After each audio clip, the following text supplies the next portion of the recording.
একটা হেডমাস্টার, আমি নাম বলবো না, হেডমাস্টার স্কুলের লোকটার কাছে আমি পড়াশোনা নিজে করেছি। তার রাস্তা দিয়ে যাচ্ছি, আমি বলবো না কোন জায়গায়, যদি বলি আমার গ্রাম তবু অসুবিধা আছে, ধরে ফেলবে সোশ্যাল মিডিয়াতে, বাড়ি গেলে আমায় আবার চাপ দেবে, ওই জন্য বলছি না।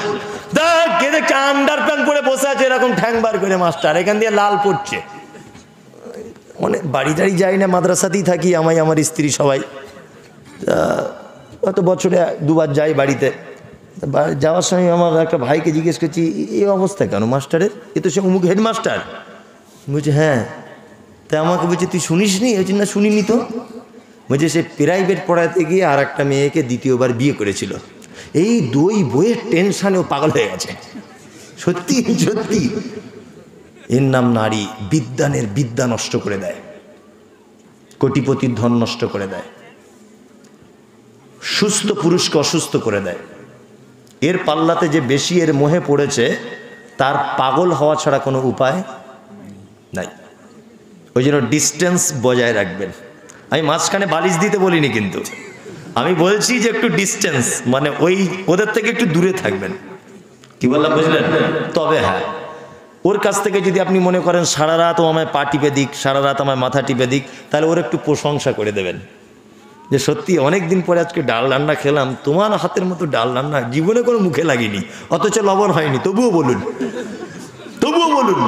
দেখবেন সারা রাত পা টিপছে, মানে ও একটু ভালোবাসার প্রশংসার ভুকা, বুঝলেন তো? ওকে জব্দ করতে গেলে, ওকে আপনার আয়ত্তে রাখতে গেলে শুধু ওর প্রশংসা করবেন। দেখতে জিনিসটা খারাপ হয়েছে, রান্নাটা খারাপ হয়েছে, তবুও বলুন আলহামদুলিল্লাহ, মারাত্মক স্বাদ। দেখবেন আপনার সারা রাত মাথায় তেল দিয়ে দিচ্ছে। এর নাম নারী। মায়েদেরকে বলছি, আপনি যদি জাহান্নাম থেকে বাঁচতে চান, আল্লাহ নবী সাল্লাল্লাহু আলাইহি ওয়াসাল্লাম বলেছেন 4 নম্বর, তুমি জাহান্নাম যাবে, তুমি গীবত করো, পরনিন্দা। কি বললাম বুঝলেন? পরনিন্দা, গীবত। এই যে বসে আছে ভাবছেন কি ফেরেশতা নাকি? এখানে যারা বসে আছে ভাবছেন ফেরেশতা, কি করছে ওখানে আল্লাহ ছাড়া কেউ জানে না। বললাম বুঝলেন? একটা মেয়ে জলসা শুনতে আসছে, তা আস্তে আস্তে দেখেছে সাইফুলের বেটি আর মমতাজুল ইসলামের বেটা রাস্তাতে একটু কুটুর পুটুর কিছু হয়েছে, বুঝে নেন, রাস্তায় ঝামেলা চলছে। তো ওই মেয়েটা দেখে এসে প্যান্ডেলে আর একটা মেয়েকে বলছে, বুবু শুনেছিস? তা বলছে কি শুনিনি তো। বলছে আল্লাহর কসম করে বল কাউকে বলবি না। বলছে আল্লাহর কসম, আমার মরা নানির কসম, কাউকে বলবো না। কি ঘটনা বল? বলছে না বাবা, বলতে ভয় লাগছে, যদি তুই কাউকে বলে দিস। বলছে না, আল্লাহর কসম বলবো না। বলছে সত্যি বলছি? সত্যি বলছি। বলছে মমতাজুলের বেটা আর সাইফুলের বেটি রাস্তায় ধরা পড়েছে, কাউকে বলিস না। ও শুনে নিল, শুনে নেবার পরে আরেকটা মেয়েকে বলছে, দেখ বুবু, আল্লাহর কসম বলতে মানা করেছে, তবু তোকেই বলছি। ক্যাপাসিটিটা দেখো। আর একটা মেয়েকে বলছে, আল্লাহর কসম বলতে মানা করেছে বুবু, তবু তোকেই বলছি। মমতাজুলের বেটার অমুকের বেটি ধরা পড়েছে। এর নাম নারী। আপনাকে বলে দিলাম, আপনার পরিবারকে যদি সুস্থ রাখতে চান, আজকে থেকে আমার একটা কথা তাবিজের মতো গলায় ঝুলিয়ে রাখুন, পাড়ার কোনো মেয়েকে আপনার বাড়িতে ঢুকতে দেবেন না। কি বললাম বুঝলেন? আপনার সংসার যদি সুস্থ রাখতে চান, তাহলে পাড়ার কোনো মেয়েকে আপনার বাড়ি ঢুকতে দেবেন না। হঠাৎ করে এসে কি বলবে জানেন? ভাবি, একটা গোপন কথা আছে। তো যে কি কথা? বলছে না এখন বলা যাবে না, পরে বলবো। বলে দিয়ে চলে গেল। তারপর বলছে কি হলো? বলছে ভাই, ওই পুকুর পাড়ে ফোনে প্রায় 2 ঘন্টা কার সঙ্গে কথা বলছে, আমার মনে হয় ফটিকের বইয়ের সাথে কোনো ব্যাপার আছে। এই যে বলে দিয়ে চলে গেল, কিয়ামত পর্যন্ত আপনার বউ আপনাকে আর ভালোবাসবে না, সন্দেহ ঢুকিয়ে দিয়ে গেল। কি বললাম বুঝলেন? এটা একটা ইনজেকশন, আপনার পাড়ার মেয়ের পক্ষেই সম্ভব। ওই জন্য আপনার বাড়িতে 4 জন পুরুষ মানুষকে ঢোকান, যদি পর্দার ব্যবস্থা থাকে, গল্প করুন, চা পানি খান, পাড়ার কোনো মেয়েকে ঢুকতে দেবেন না। আপনার সঙ্গে আপনার বৌমার, শ্বশুরের সঙ্গে বৌমার এনি টাইম ঝগড়া বাঁধিয়ে দিয়ে চলে যাবে। মুহাম্মদ সাল্লাল্লাহু আলাইহি ওয়াসাল্লাম বোকা ছিলেন না, জ্ঞানী মানুষ ছিলেন, তাই না? ওই জন্য একদম বাঁধ বেঁধে দিয়েছেন, নারী তুমি জাহান্নাম চলে যাবে, গীবত করা বন্ধ করো। চলুন, আল্লাহ নবী সাল্লাল্লাহু আলাইহি ওয়াসাল্লাম তারপরে বলছেন, ওয়াহসানাত ফারজাহা, নারী তুমি তোমার লজ্জাস্থানে হেফাজত করো, ফাতাদখুল মিন আইয়াবুয়াবিল জান্নাতে সাআদ, তাহলে জান্নাতের যে কোনো দরজা দিয়ে তুমি ঢুকে যেতে পারবে। শেষ পজিশন কি বললেন নবী? পর্দা। পর্দা এখানে আছে? আছে, পর্দা আছে? আছে আলহামদুলিল্লাহ, পর্দা তো আছেই আলহামদুলিল্লাহ। যদি না থাকে তাহলে পর্দার ব্যবস্থা করুন। মায়েদের এতক্ষণ ছোট বড় করে অনেক কিছু বললাম, আপনারা রাগ করবেন না। রাগ করো না বলছি আমি, সনদিয়া মন কেমন এতে মোদের ঘরে নারীর আগমন। যতই করো নামাজ রোজা দেখাও পরেজ গাড়ি, বাজারেতে কিনলে শাড়ির সঙ্গে পাবো নারী। আসল নারী মা হাওয়া এলো দুনিয়াতে, ওই নারী হতে এত নারী হিসাবকে বা রাখে। বর্তমানে দেখি শুধু নারীর আমদানি, নারীর ফটোয় ব্যবসা চালায় হাজারো দোকানি। মৌলভী ও মাওলানার হাজি গাজী ভাই, বর্তমানে নারীর হাতে বাঁচার উপায় নাই।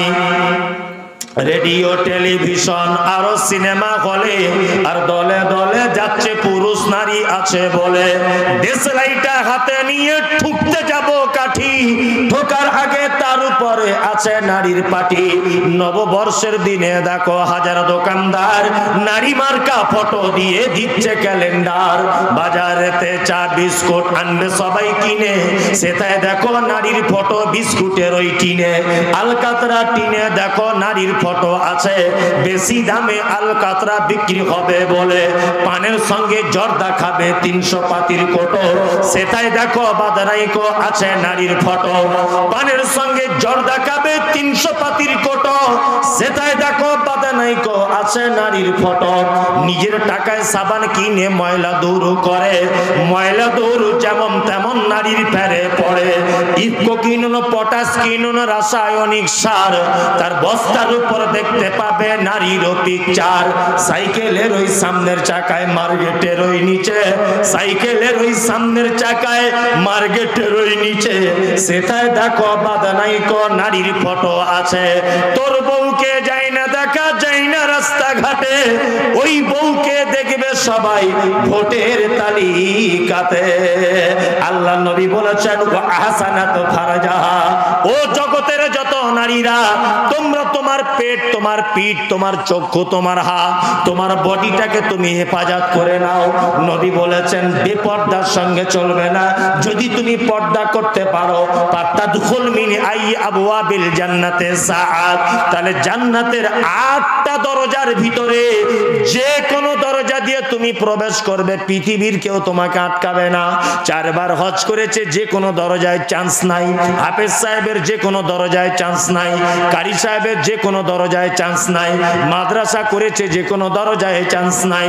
কিন্তু নবী বলেছে যদি 4টে কাজ কোন নারী যদি করে, নামাজ পড়বে, স্বামীর সেবা করবে, আর 1 মাস রোজা রাখবে, পুরুষের থেকে নিজেকে হেফাজতে রাখবে, পর্দা করবে, এই 4টে কাজ করলে আমি নবী বলছি নারী জান্নাতের যে কোনো দরজা দিয়ে ঢুকে যাবে, পৃথিবীর কেউ তাকে আটকাতে যাবে না, কেউ আটকাবে না তাকে। মেয়েদের ব্যাপারে একটুখানি বলতে বলেছিল, বলে দিলাম। আর আমি বক্তব্য দিতে পারছি না, আমার 2 ঘন্টা 15-20 মিনিট হয়ে গেল বক্তব্য দেওয়া। এবার একটু কালেকশন।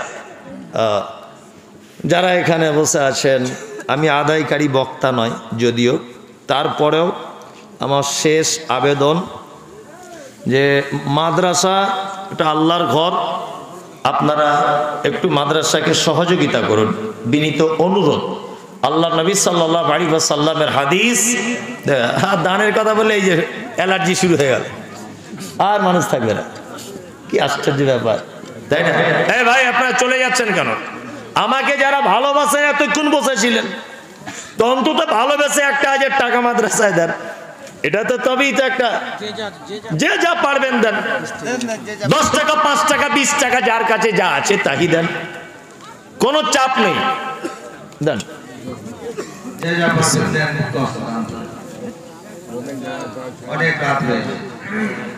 অনেক রাত, আল্লাহু আকবার, 1টা বেজে গেছে। আমি ভেবেছিলাম মনে হয় 12টা পর্যন্ত হবে।